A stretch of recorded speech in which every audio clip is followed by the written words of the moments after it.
Meet Bridget von Ashburg, royalty, student, animal shelter volunteer, and the woman who's about to find out that changing bodyguards is almost as chaotic as inheriting a throne.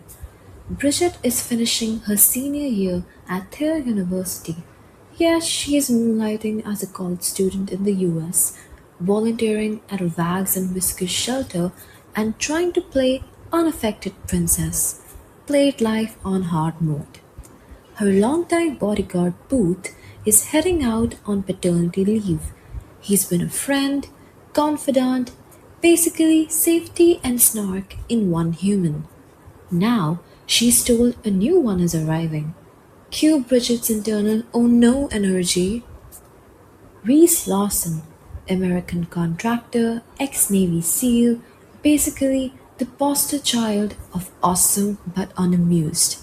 Bridget spots him early at the palace and yep, sparks. First impressions Reese, professional, intense, no nonsense stereotype dashed with buried emotions later. Bridget, snarky, strong willed, more interested in the normal life than the royal dress code. And yes, there is immediate friction. He ups her security protocols like it's a personal vendetta. She's equal parts thanks but no thanks, and I can't sneak out. Classic power struggle. Larson officially takes over as Bridget's bodyguard, and it's exactly as smooth as a sword fight in a tiara shop. Bridget tries to keep it civil. After all, this man looks like he wrestles bears for fun, but Reese, he is a walking glacier with a badge. Bridget. Welcome, I'm Bridget. Reese. Princess. Translation. I'm here for business, not banter. He instantly enforces no more sneaking out, no reckless moves rules. Bridget's like, excuse me, I've been handling my life just fine, thanks. Reese is like, cool story, I'll be glued to you 24/7 anyway. Bridget even tries a little charm, because if she has to live in a royal fishbowl, might as well have fun. Bridget, are you always this cheerful? Reese, only your days ending in Y. Meanwhile, Bridget's royal duties keep clashing with her desire for freedom. She is already planning her next escape from palace walls. Reese already knows it and is two steps ahead. 3 days in, and Bridget's convinced Reese Larson was sent by the universe to test her patience or secretly ruin her social life. Bridget plans a night out with her friends, something perfectly normal for a college senior. Reese, absolutely not. Reese, public bar, crowds, zero visibility, not happening. Bridget, I didn't realize I needed your permission to have fun. Reese, you don't. You just need my protection, which means no. Cue Bridget's royal temper. She tries sneaking past security, heels in hand, quiet as a mouse. Reese catches her before she even reaches the door. Bridget, do you have cameras in my brain or something? Reese, no, just experience. Translation, I've babysat kiosks before, princess. Despite his no fun attitude, there is one problem. Bridget notices things, like how Reese's eyes soften when she laughs, how he always walks slightly in front of her, not behind, like he'd take a bullet without thinking twice. But Reese, brick wall, professional to the bone.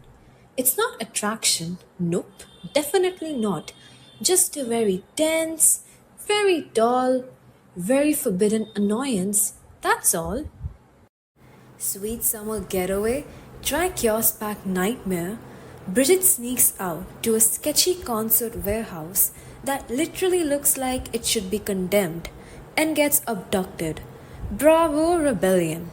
Reese had explicitly told her not to go. But princess logic kicked in.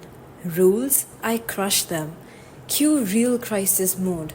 Bridget and her friend Ava are snatched by a hired mercenary, because of Ava's messy history with powerful enemies, of course. Reese, later, voice low and furious.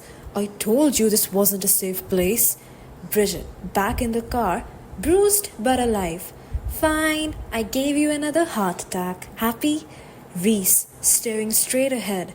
You gave me a reason to pulverize someone.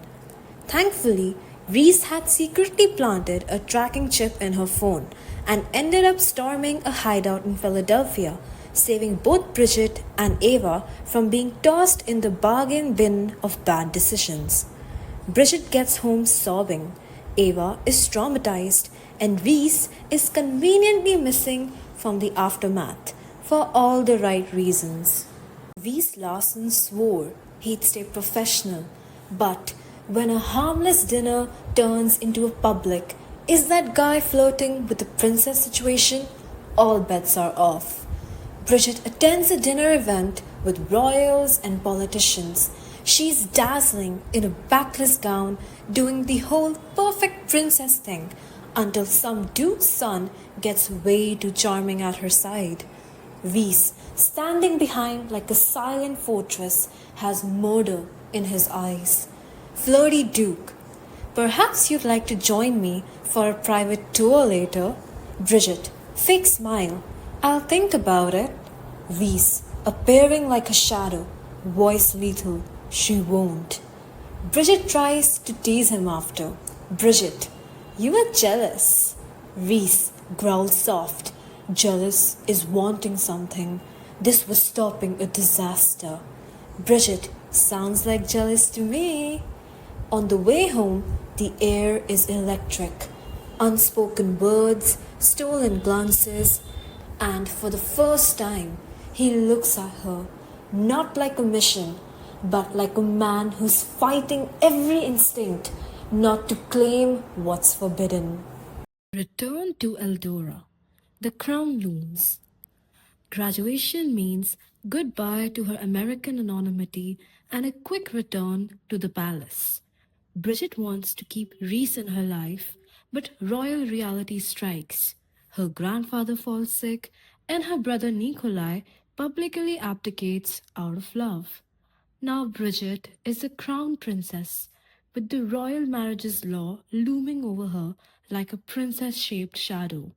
Bridget has one wish, her bucket list, which consists of first, to go somewhere where she wasn't recognized, just be Bridget, not a princess. Second, to relax and enjoy simple pleasures like eating, reading, and sunbathing without worry or schedules. Third, to do something risky for the thrill of it. And finally, to achieve an orgasm she didn't give herself. And Reese made all of the wishes come true as their final goodbye. Bridget and Reese fight attraction, then surrender, and things get deliciously intense. Reese confides in her. I came back knowing this was what I signed up for, to see you every day and not be able to touch you, kiss you. I came back despite knowing the torture I'd have to go through because I can't stay away from you. Even when you're not there, you're everywhere. In my head, in my lungs, in my fucking soul.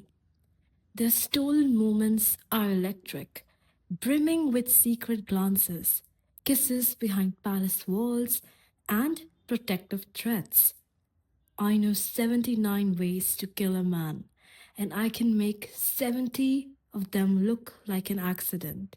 Understand? Reese warns. The press uncovers their romance.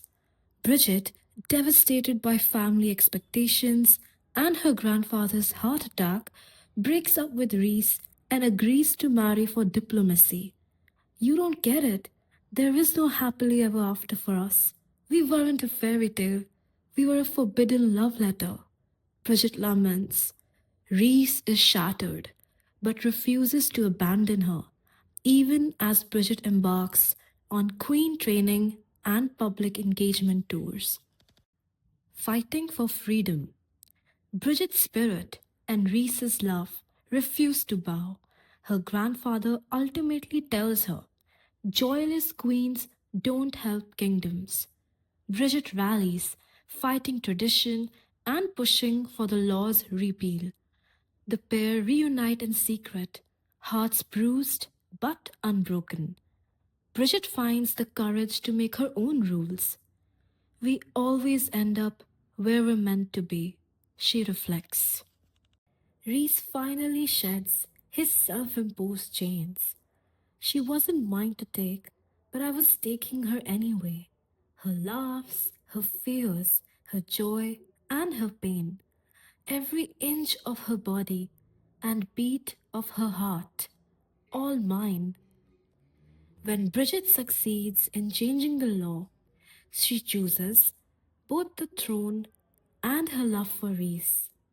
Their love story is crowned by a fresh dawn in Eldora. Bridget as the bold queen, Reese as her rule breaking prince consort. Together, they promise to build a future based on loyalty, defiance, and you and me against the world, princess.